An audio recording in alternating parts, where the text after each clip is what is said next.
28 Oktober ini adalah Hari Sumpah Pemuda, harinya para pemuda-pemudi Indonesia untuk berkarya mengisi kemerdekaan dengan segala kemampuan yang dimiliki. Tidak hanya di bidang pendidikan, budaya juga, itu sih kata saya. Untuk cinta ya Mbak ya. Iya. Salah satunya pakai bahasa Indonesia yang baik dan benar.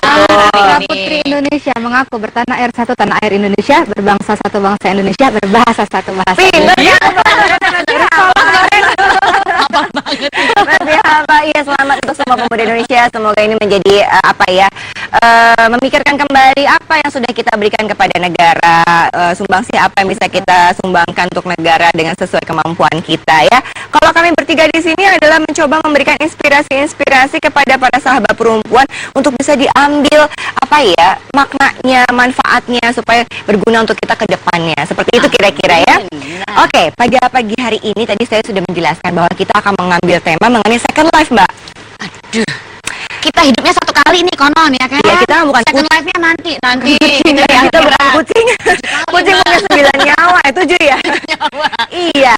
Gimana tuh, Mbak? Jadi kalau kita punya second life chance, berarti ada kesempatan kedua. Jadi kalau ibaratnya percintaan ada satu kali, nih yang kedua kali, kita kira-kira akan melakukan kehidupan ini menjadi lebih baik atau enggak. Nah, umumnya bisa dua nih, Mbak. Iya. Bisa dia sangat bersyukur sehingga menjadi lebih baik, atau satu lagi, dia melakukan atribusi bahwa seolah-olah kejadian yang kemarin dia alami, yang traumatik tadi, justru bikin dia menyalah-nyalahi orang di sekitarnya, kemudian justru makin terjebak dalam penghayatan diri yang negatif dan benci orang sekitarnya. Itu juga bisa. Iya, ini kira-kira kita punya sahabat perempuan yang mana ya? Ya, kira-kira mereka Oke, silakan. sebaliknya Second life itu sebenarnya hanya ungkapan saja. Sebenarnya yang benar memang kehidupan cuma satu kali.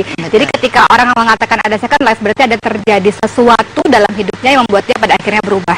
Dimana perubahan seseorang itu bisa dilihat dari dua. Pertama, bisa berubah karena dengan pergaulan. Kedua, karena sesuatu yang ekstrim terjadi dalam hidupnya. Nah, ini yang kita mau dengar dari sahabat perempuan. Ada terjadi apa dalam hidupnya?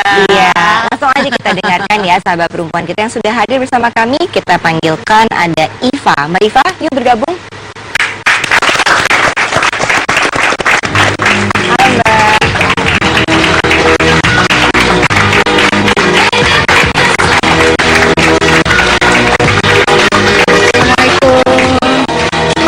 Halo Mbak Iva, selamat pagi. Silahkan yuk. Selamat datang. Selamat pagi Mbak Iva.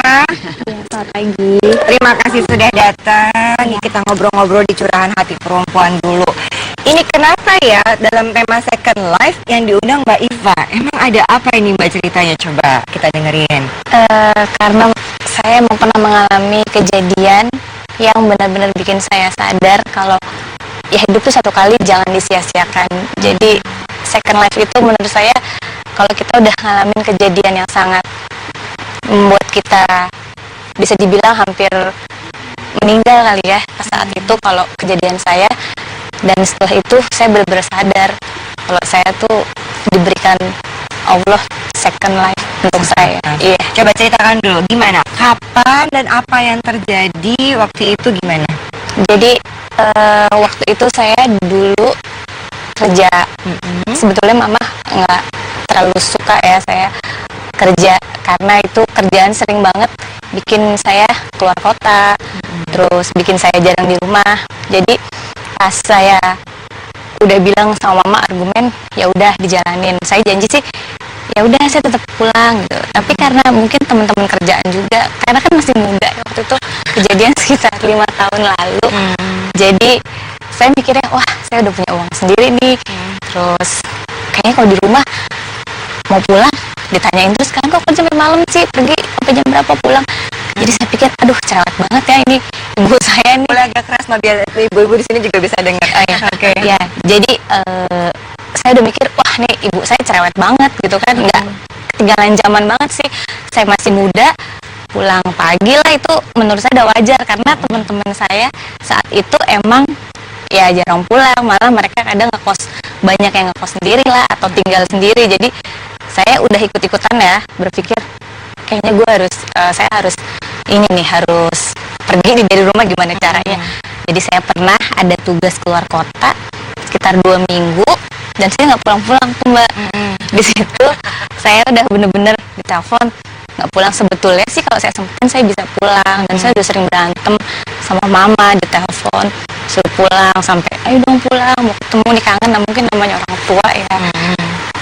Jadi sedih lagi kan. Gak apa-apa, kita dengerin ceritanya. Iya, jadi saya sering bohong lah, banyak bohong, bilangnya kerja, padahal saya nggak ada kerjaan. Nah, saat itu saya pikir udahlah, saya nggak mau di rumah lagi. Setelah 2 minggu saya pergi, saya bilang ada kerjaan, padahal sih kerjaan juga nggak sampai selama itu. Selebihnya saya sering pergi sama teman-teman saya. Jadi mungkin terbawa pergaulan juga kali ya Mbak ya. Jadi saya agak aduh gimana, setelah saat itu momen second life saya yang bener-bener di sini harus saya sadarin kalau saya tuh banyak berbuat dosa. Itu ketika saya pulang kerja di luar kota, seharusnya saya bisa pulang, tapi saya bilang sama mama, udah ditelepon terus, saya sampai nggak angkat Mbak seharian dari pagi. Saya bilang sibuk, dia bilang ayo dong pulang, sampai saya dengar mama sampai kayak nangis gitu, kamu udah nggak pulang nih, udah lama, kamu masa nggak bisa pulang sih, nggak kangen sama orang tua? Saya bener-bener di situ nggak ada rasa kangen atau rasa mau pulang atau masa bersalah. Saya bilang saya masih ada kerjaan Ma, jadi saya nggak bisa diganggu. Kalau saya nggak kerja gimana? Wah, saya udah jawabnya udah yang bener-bener, saya mama, tapi mama pengen ketemu kamu hari ini, kenapa? Nah itu posisi itu saya tutup telepon, saya udah pulang tuh Mbak, udah pulang kerja, temen jemput yuk kita jalan. Ya udah, saya udah lupa aja dengan telepon mama saya. Udah telepon sampai udah di mobil, kita pergi ke puncak. Itu kan puncak jalanannya nanjak ya Mbak ya. Jalanannya nanjak. Kita berenam mau naik ke atas ke puncak. Itu telepon saya bunyi terus, sampai teman saya ngomong, aduh kamu tuh anak mami banget ya, masih diteleponin terus. Udah jam segini, posisi saat itu udah jam 1:30 pagi. Ya. Dan itu ngomong, kalau gitu kamu di mana? Akhirnya saya angkat dong. Kamu di mana? Mama samper kamu ke sana. Kalau kamu nggak bisa pulang, at least mama mau ketemu sebentar aja. Namanya kepikiran kamu. Iya. Ya. Terus saya udah tahu sih mama sakit kayak batuk-batuk gitu. Tapi saya nggak tahu, saat itu saya bener-bener nggak peduli sama sekali. Saya milih teman-teman saya. Pas abis saya bilang, udah deh Maya, saya agak nadanya udah agak tinggi karena di depan teman-teman. Udah deh Maya, saya mau kerja lagi. Udah ya, nanti saya telepon aja kalau saya sempet, kalau saya pulang atau enggak saya kasih tahu. Saya tutup dong langsung. Dan di situ posisi kita pas tanjakan itu mau nanjak Mbak, kita ngebalap. Aku ingat banget itu mobil box sayuran, karena jam 2 itu banyak truk-truk sayuran di daerah puncak itu. Kita mau ngebalap dan ternyata itu pas tanjakan. Dan naasnya dari sana ada mobil berlawanan arah yang kita nggak tahu. Begitu saya tutup telepon, saya langsung teriak awas. Tiba-tiba teman saya banting ke kiri, dan itu yang saya ingat, kita nabrak rumah orang sampai temboknya hancur dan mobil kita hancur. Dan saya udah nggak ingat apa-apa. Saya bisa ngelihat orang-orang, tapi saya nggak bisa ngomong apa-apa. Coba tolong, karena posisi bangku saya pada saat saya naik mobil itu nggak ada airbag kan Mbak. Dulu kan mobil itu belum ada airbag. Dan itu teman saya yang supirnya ini keluar, dia mau narik saya, cuma posisi saya kejepit bangku gini dan kepala kena ke dashboard. Jadi saya udah nggak tahu mau ngapain lagi.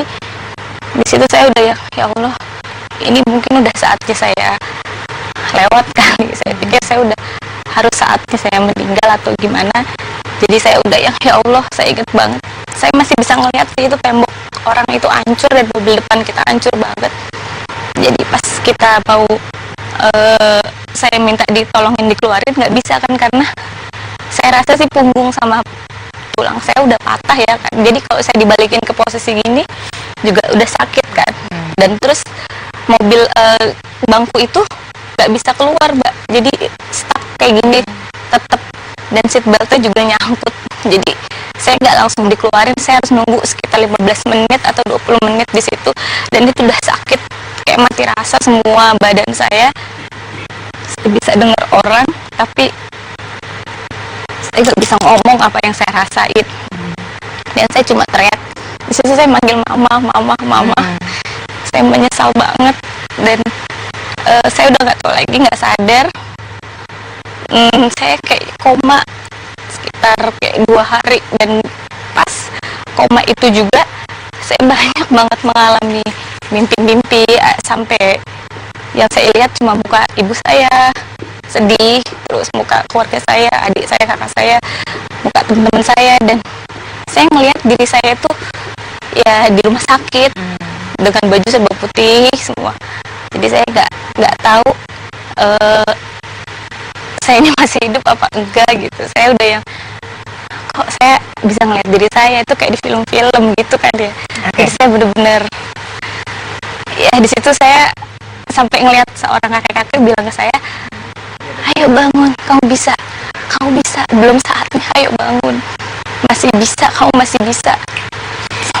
Itu beberapa momen ya yang kita tuh nggak pernah kebayang gitu. Pada saat kita lagi menikmati diri sendiri, lagi seru-serunya, lupa dengan apa yang harusnya kita lakukan kepada orang tua dan sebagainya, tiba-tiba kita dikasih jreng gitu ya, teguran. Gimana kisah selanjutnya bersama Mbak Iva dalam Curahan Hati Perempuan? Tetap bersama kami.